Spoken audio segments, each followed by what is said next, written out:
Bakit may gantong pakainan? Yung iba tatanungin. Okay. Normally sir kasi kapag maulan, lalo na yung maghapon na tuloy-tuloy ang ulan, kailangan mo pang hindi ko maichachop yung damo, kumakapit sa chopper. Okay. Patitiktikan ko po sa terrace, then dito ko ipapatong, dito na po sila kakain sa gilid. Hindi ko na muna ichachop yung damo. Yun lang po ang kaibahan, medyo mas madumi yung kanila, maglilinis ka pa. Yung mga excess po na damo kasi which is yung napier, yung bagaso. Kapag nalaglag po yan, hindi nakakain ng kambing. Ayaw na niya. Pag dumapo na yan sa sahig na may amoy ng dumi, hindi na po kakainin yan. Ayaw niya. Ganun kaselan yung kambing. No? Opo, ganun kaselan. Okay. So, anong pinagkaiba nito dito?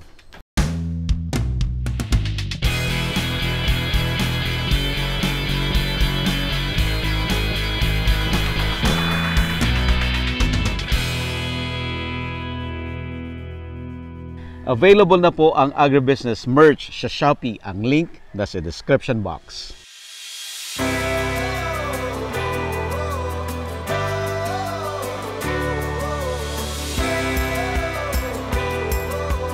Ito sir, kaya lang may mas mababa kasi yung para sa mas maliit. Mas maliit na dito kambing. Sa mas malalaki. Mas maganda. Ito yung mga sa anak ba? Ganyan? Opo. Mas maganda sana sir to kasi para sa malalaki,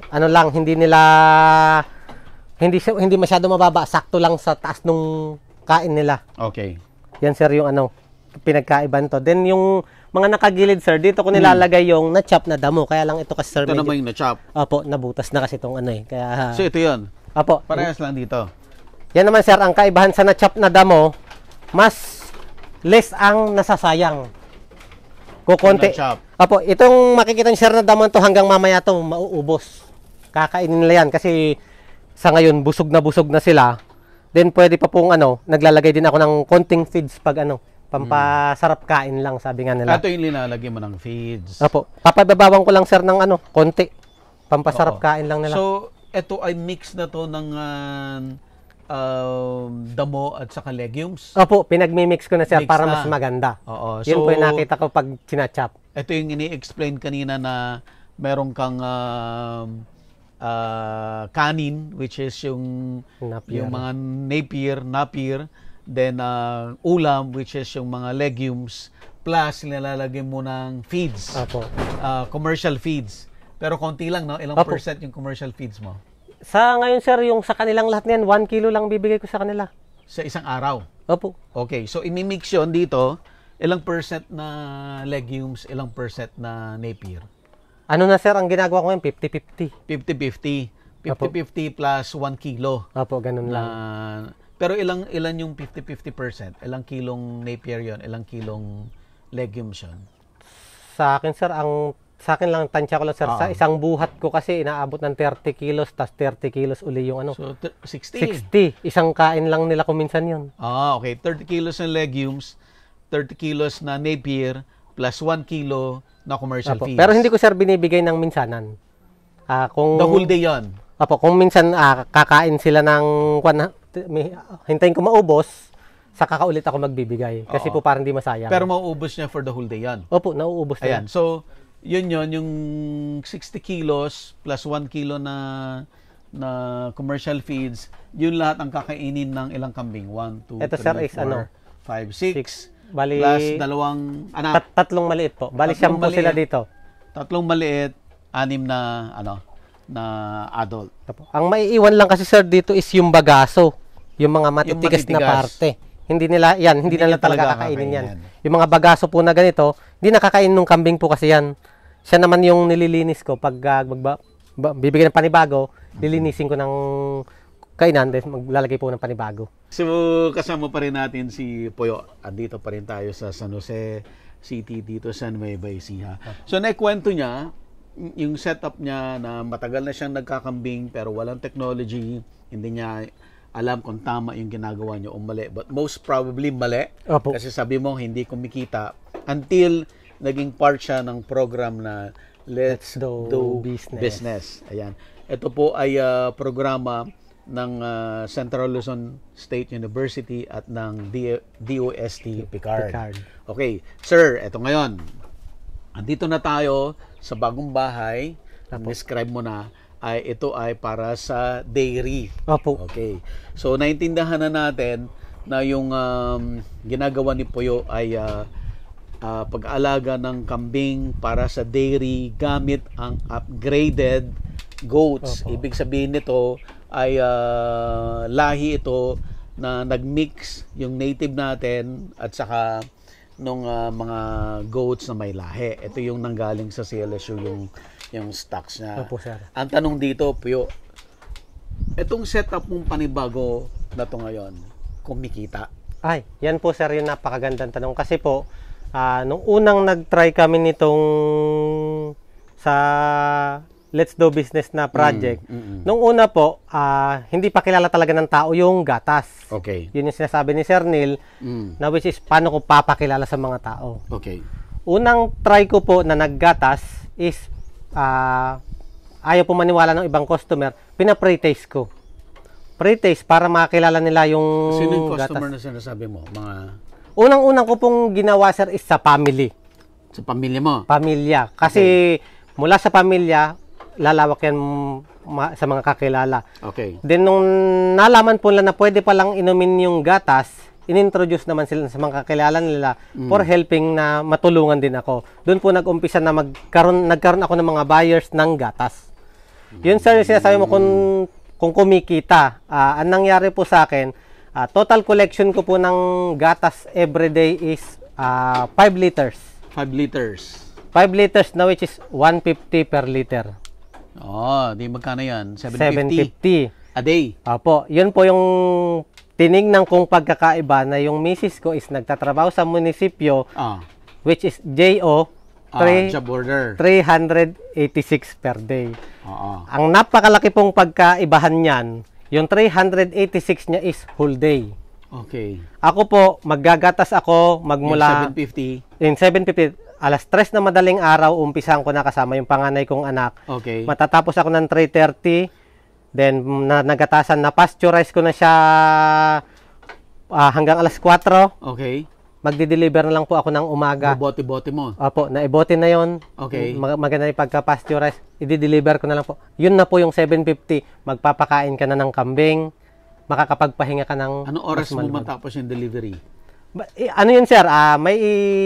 Hatid po kasi ko ng estudyante ng 6:30 to 7. Tapos na po yun. May ibang activity pa, ha? Opo. Tapos na, 7. Opo. Balik ka dito sa farm. Magpapakain lang po ako. Yun na po ang circulation nung araw-araw ko pag naggagatas Dala mo ako. na yung 750 mo, nasa bulsa mo na. Meron man, sir, ko minsan susobra ng 1 litro. Mas lalaki ng konti. Sobra ka pang panggasolina sa tricycle. Oo. So, ito po yung business model na para sa mga malilit nating mga magsasaka, farmers, no?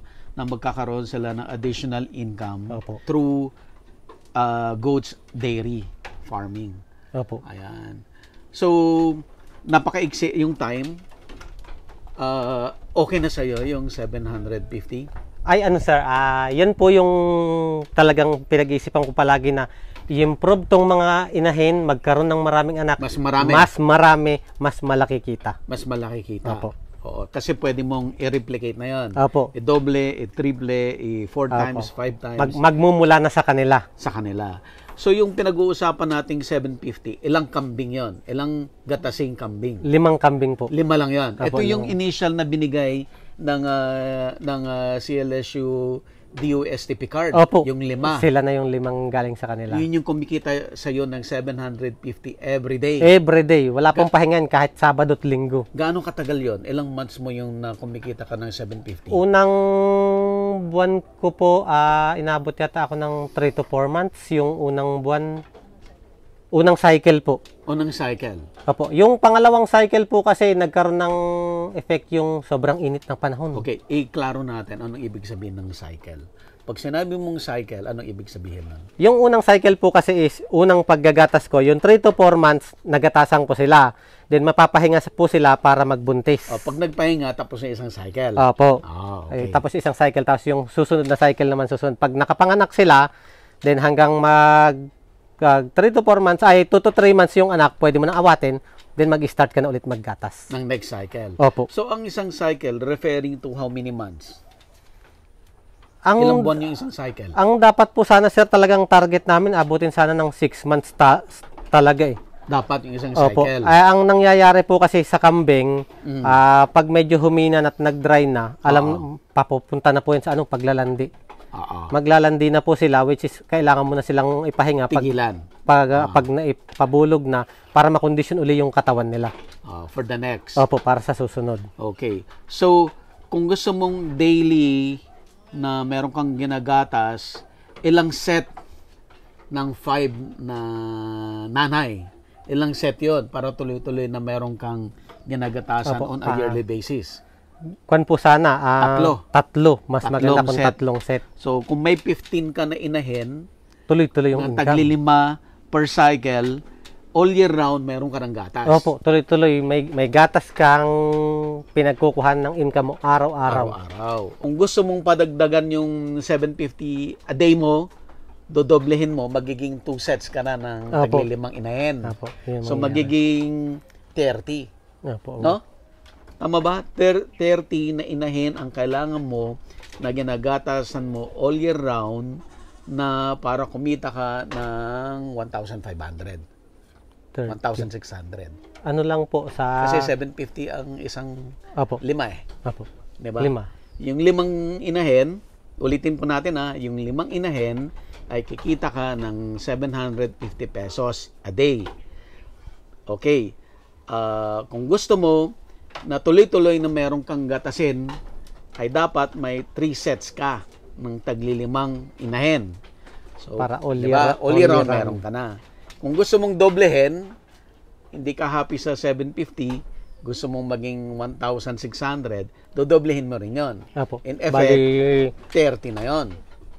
Opo, bali ganun mangyayari talaga kasi... Pero madugo na yon. Opo, medyo madugong trabaho na yon. Opo. Di ba? Medyo yung manual na paggagatas po, medyo kakailanganan natin ng doon. Milking machine. Magmi-milking machine ka na. Opo. Okay. So kung gusto natin doon tayo sa backyard para sa simpleng farmer, na kumikita ka ng 750, okay na yan. Opo. Pero wala pong imposible pag talagang gusto mo. Kung gusto mo. Pero papunta ka na doon sa medyo mas panibagong stage ka na. Ayan. Parang start small, think big. Okay po yun. Gusto ko nang linawin lang yun bang technology ng Let's Do Business ng CLSU at saka DOST Picard? Gaano ba katagal dapat talaga yung paggagatas ng isang inahin? Yun sir, ang dapat talaga is yung normally sabihin sa training is 2 months. 2 months. 2 months talaga yung sa paggagatas, which is, ang mangyayari po, kaya 6 months, magpapadedi ka muna ng anak ng 2 to 3 months. Unahin mo muna yung anak. Papalakihin mo muna po. Palakihin muna natin siya. Huwag muna nating hatiin yung gatas niya. Doon muna sa anak niya. Kapag naturuan na sila, marunong na silang sa sarili nila, then pwede mo nang gatasan. Saka mo yung gagatasan. Saka mo siya hahatian. Doon ka kukuha. Sir. So, yung pag nag-start ka ng kumuha, yun naman ang aabot ng 2 months. Kinukuha na mo siya ng gatas. Since sa akin naman, sir, is umextend. In-extend mo. Na-extend mo siya. Bakit? Dahil po, sir, unang pagpapakilala, may maghahanap na buyers, kailangan mong alagaan din yung mga customer mo kasi maninibago yan pag biglang nawala. Di kailangan medyo kahit papano nasusupplyan mo sila. I-extend mo siya. So pwede palang ma-extend but yung technology, ang sinasabi ay hanggang 2 months ka lang dapat naggagatas. So yun. So kung gusto mo na talagang gagawing negosyo to, seryosong negosyo, dapat may pangsalo ka na. No? May another set ka na naman ng breeders ay ng inahin, nagagatasan mo para tuloy-tuloy na may gatas ka para yung supply mo doon sa kliyente mo hindi na titigil. Yes sir. Ayan. Okay, so ano naman ang mga problema dito?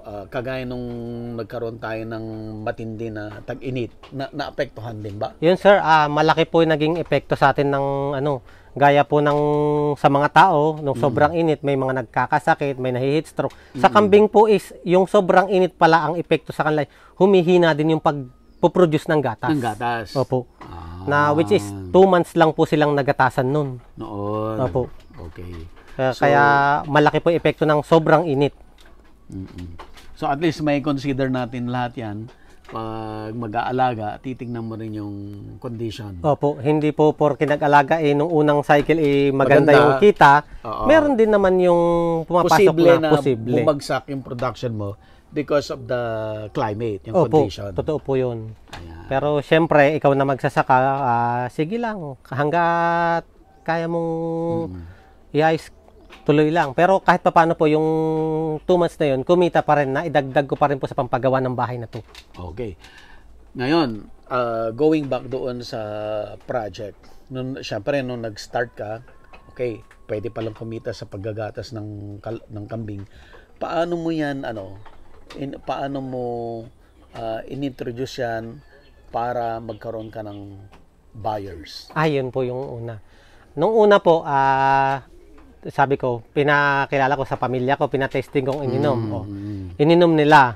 Then sila naman po na family ko, sa mga kakilala, sinasabi nila na pwedeng inumin ang gatas. Opo. Pero hindi pa naman din po natatapos doon. Gawa ng social media, pinost ko po. Marami pong, marami siyang nagtaka. Goat's milk na pwedeng inumin. Madami pong na-curious.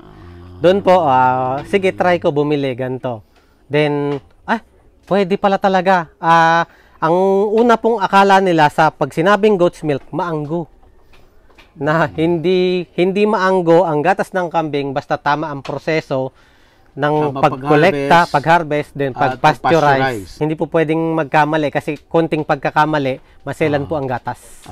Eye-opener ho yan sa atin, no? Kasi way back nung unang-unang gumawa tayo ng series para sa kambing dito sa Central Luzon State University, ay meron na tayong episode kaagad about goat dairy farming, no?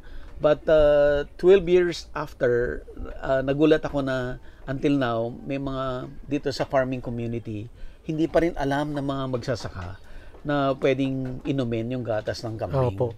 Nakakagulat lang na dito sa community mismo ay hindi marunong inumin yung gatas ng kambing. Much more siguro doon sa city, no?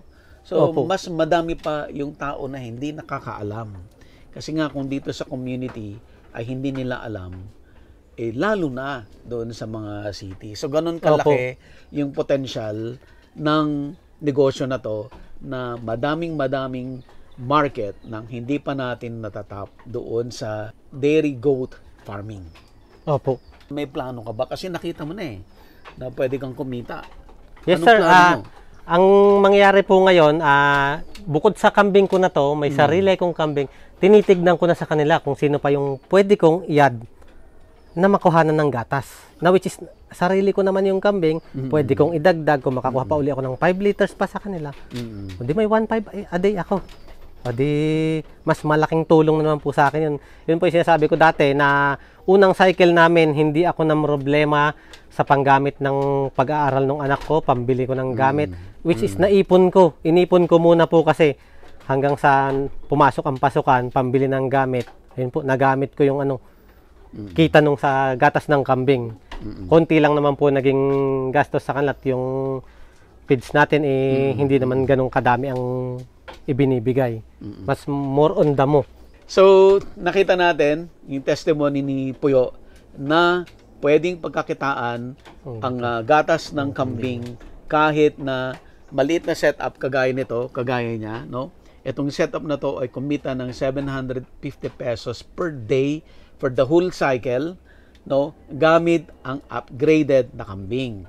So, hindi natin kailangan, kung hindi naman natin kaya, bakit natin pipilitin na mag-start tayo doon sa mga may lahi, no? Pwede tayo mag-start sa mga upgraded at makipag-ugnayan lang sa Central Luzon State University, particularly sa Small Ruminant Center headed by Sir Neil Del Rosario. Ayan. Puyo, thank you so much. May gusto ko pa bang idagdag na para sa audience natin? Para po lang sa mga kasamahan kong farmers, ngayon po, kung kayo'y nag-aalaga ng kambing, pwede nyo na pong malaman itong mga technology na to na pwedeng pagkakitaan ang gatas ng kambing. Yun lang po, at basta focus po tayo. Hindi po pwedeng nadismaya ka ng konti, aayaw ka na. Basta sige lang, tuloy-tuloy lang po para makamit nyo din yung gusto nyo mangyari sa pagkakambing. Maraming salamat po. Ayan, nakita natin kay Puyo na pwede talaga gawin ito. Okay, so ngayon naman, ipapakita ni Puyo sa atin yung kanyang milking stand. Apo. Okay, so part pa rin yan ng technology. Titignan natin paano nangyayari yung actual. Or hindi man natin makita, at least makita natin yung setup ng milking niya. Bali, mula po dito sir, yung kambing ay bababa mo. Ibababa natin isa-isa. Bali, ang kambing ko po nung una is medyo naturuan ko na kung paano pupunta sa milking stand. So nung una hindi nila alam yan? Nung una po talagang inaakay ko isa-isa. Mahirap yan? Madali lang naman po sir, mababait naman sila. Ang natutunan ko lang kasi dahil mahilig silang kumain ng feeds. Oo. Kapag may dala ka ng feeds is kusa na silang lalapit. Marunong na po silang pupunta dito sa ating milking stand. Bakit malayo yung milking stand mo doon sa kulungan? Ay, yan po sir kasi ang gatas po ng kambing is madaling maka-adapt ng amoy. Kaya po hindi siya po pwedeng malapit sa kulungan. Opo. Bali, dito sir, may kambing pang nandito sa ano. Aakyat po sila dito sir. Okay. Pag akyat ng kambing sir, lalagay mo yung planggana na may feeds. Then pag suot ng ulo, bababa lang dito, then ilalak natin dito. Ilalak natin para hindi na po gagalaw. Hindi na po siya papalag-palag. Then pwede na po siyang gatasan. Yung paggagatas po kasi, dati may table ako dito. Kailangan po talaga malinis. Malinis muna yung pagpaprocess ng gatas. Which is, huhugasan mo, kailangan mo ng tubig na may Clorox na mix niya, alcohol, then wipes. Tapos po, dito ka magkukulik ng gatas. Pagkatapos ko pong nagkulik dito, sa lahat ng kambing, saka pa lang natin ibababa sa baba na ipaprocess, ipapasteurize. Ito po yung talagang milking. Galing din po to sa kila Sir Neil, sa SRC, itong milking stand. Produce po nila to. Pati po yung mga gamit na sa paggagatas. Okay. Lahat po is galing dun. Galing lahat sa kanila. So, yun nga, natanong ko kanina, ang layo ng milking stand mo doon sa kulungan. Sinadya nyo ito? Opo, sinadya po talaga ito sir kasi yung gatas po ng kambing is medyo talagang maselan, madali pong maka-adapt ng amoy. Kaya po hindi siya po pwedeng gatasan sa loob ng kulungan ng kambing kasi yung singaw nung dumi ng kambing, madali pong kumapit doon sa ano. Kaya po, opo, yun po yung sinasabi nilang kung bakit hindi maanggo yung gatas ng kambing. Oh, I see. Okay. Hindi, wala pong kakapit na amoy dun sa sa gatas kasi malayo siya dun sa kulungan. Oh, okay. So part ito ng technology na tinuro sa inyo ng CLSU at saka ng DOST Picard. Opo, sir. Oh, okay. And then yung sa kambing po, unang week talagang tinitraining. Training mo paano silang pupunta dito at bawal na bawal po talagang nasasaktan ang ating alaga kasi baka mamaya yung ibang mag-aalaga akala nila madali, papaluin mo yung kambing para lang umakyat dito. Bawal yun. Opo, kasi po ang nangyayari sa kanila, natutrauma. Kapag na-trauma po yan sa susunod, kapag makita ka pa lang, hindi na susunod sa'yo. Which is, sa akin naman po, ang ginawa ko, pag pinakitaan ko pala sang sila ng feeds, kusa na silang aakyat. Pupunta. Marunong na sila. Kaya nga po ang gagawin ko, yung anak ko, taga-bukas lang ng pinto. Pag sinabi kong buksan niya na, tutunog lang yung feeds, andito na po, aakit na dito. Madali po silang i-training, basta wag na wag mong sasaktan ang alaga. Madali ka din po lang matandaan na okay yung ginagawa mo. Yung sa kambing, kapag ano po yan, pag puno na ng gatas, nagkukusa na din yan. Napupunta. Opo, tatawagin ka na yan. Kung alam nilang alas 3 ako ng madaling araw nag-start, alas 3 po ng madaling araw, iiyak na yan. Talagang tatawagin ka kasi puno na po yung gatas nila, pinapatanggal na nila para guminhawa uli yung katawan nila. Yun po yung kagandahan sa na training mo sila, hindi ka masyadong hirap. Si Direk Bali at Tita. Hello po. Paano? Habang hindi umuulan. Doon tayo. Umahon ka pero bababa pala tayo na. Let's go. Ma'am, ano pong pangalan nila? Bernadita Lasaga, pero Lasaga. Dita. Nickname. Mas kilala ako sa Dita. Dita. Ayan, so Ma'am Dita ang interview natin ngayon. At kasama pa rin sila sa project ng CLSU at saka DOST Picard na let's do Business. business. Ayan. Puntahan natin, ma'am, Sige habang po. nagdi-discuss tayo. So kayo po yung affiliate Affiliate, farm. opo. Okay.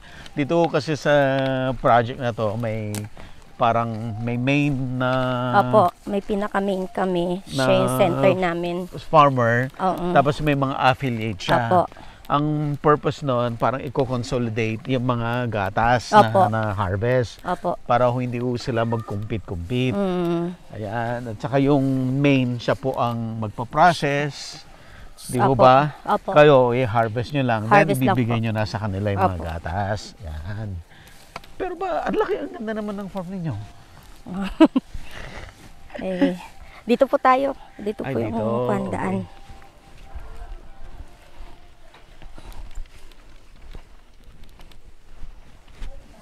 Ilan po yung kambing niya rito? Mga more or less nasa 70 plus. 70 plus? Opo. Ah, okay. So, ilan po yung inahin na nanggaling sa CLSU DOSTP card? Mostly po kasi ang binibigay po sa amin is 3 lang. Tatlo. Unlike po dun sa center namin, eh siyang mas marami. Oo. So, the rest ng kambing, inyo talaga to? Akin talaga. Sa inyo talaga? Mm. Okay. Sige, maituro nyo muna yung galing sa CLSU. Ay, naghalo na sila. Naghalo na Kapapahalo sila? ko. Kapapahalo ko po kanina eh. Di bali ito po, yung, kasi po kasi siya ngayon eh, breeding season na po eh. Oo, ay sige. Tapos na po kami. Ayun po, di bali, Tapos ayun na. po. Opo. Yung malaki. Ayun pong malaki na yun. At saka ito pong malaki na to. Itong malaki, yun yung doon sa dulo. Yun. Yung malaki doon sa dulo. At saka yun, yan yung umiihi. Ito. yung umiihi. Halos pagkaka-itsura Asan yung isa naman pa? na rin po. Ito po, yung umiihi kanina. Ay, ito po. Ayun. Yung magkatabi na po sa dulo. Ayan, yung pumunta doon. Apo. At saka asan yung isa? Ayun po, yung dalawa po na yun, magkatabi. Tapos po ito. At saka ito. Opo. Kasi breeding season po ngayon, kaya tapos na po yung paggagatas. Opo. Tapos na yung pagatas.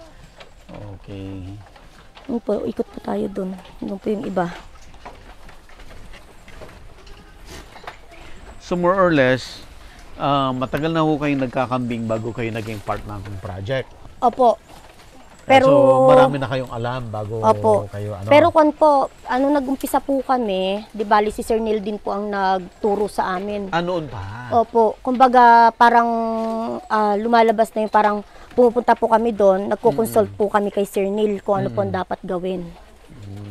Eh, nung una po, nag-una po kami nag-alaga, wala kaming alam, basta ang akala po lang po namin, mag-aalaga ka ng kambing, magbabakod ka, papakawalan mo, okay na yon. Ay, hindi po pala. Marami po palang dapat gawin, pati yung pagpapaangat po nitong kulungan, sa housing. Tapos po yung sa pagkakon nga po ng mga ligumbre. But lahat yan, natutunan nyo na yan bago pa nag-start Before, kayo. opo. Let's do Opo, business. Opo. Yan. Hanggang sa nung nagkaroon po ng programa, nasabihan po kami ni Sir Neil, okay po kami. Opo. So bukod doon sa tatlong inahin na binigay ng programa, ilan ang inahin niyo? Mga nasa 30 plus po yata. 30 plus. Lahat po yun, opo. ginagatasan lahat yun? Yung pong iba, kapag may time na ginagatasan din po namin yung tapos binibigay po namin kay Puyo. Dadalhin din Po. Kumbaga, Puyo, lahat. yung pong process po, ikakon po namin dito. Tapos may process po kay Puyo. Ganun siya na po. mag-pasteurize? Opo, kasi siya po nagpa-pasteurize. Basta nangunguha lang po kami. Nagkukulik lang po kami. Dito meron pa po rito. Ang ganda, no? Yung kulungan nyo, no? May Opo. may ano dito sa labas yung kainan. Opo. Ayan po. Sila mga nasa more than 30. 30 sila. More than 30. Ano naman to? Fattening to? Kwan po siya. Ito po yung mga inahin. Opo. Mga kwan na po yan. Mga buntis na po. Buntis na po lahat yan. Mga nasa 28. Lahat sila na buntis ngayon. Dami. Medyo nagkaroon lang po ng pagpayat sila ngayon at dahil yung pong season po nung nakaraan, di ba po Tagtuyot. nagkaroon po ng tagtuyot. naapektuhan po kahit gaano po karami, yung source, nagkaroon po ng kulang at sobra pong tagtuyot po nung nakaraang buwan. Ngayon pa lang po nakaka-recover naman na kahit paano. Available na po ang Agribusiness merch sa Shopee. Ang link nasa description box. Agribusiness, how it works. Instruct, inspire, succeed.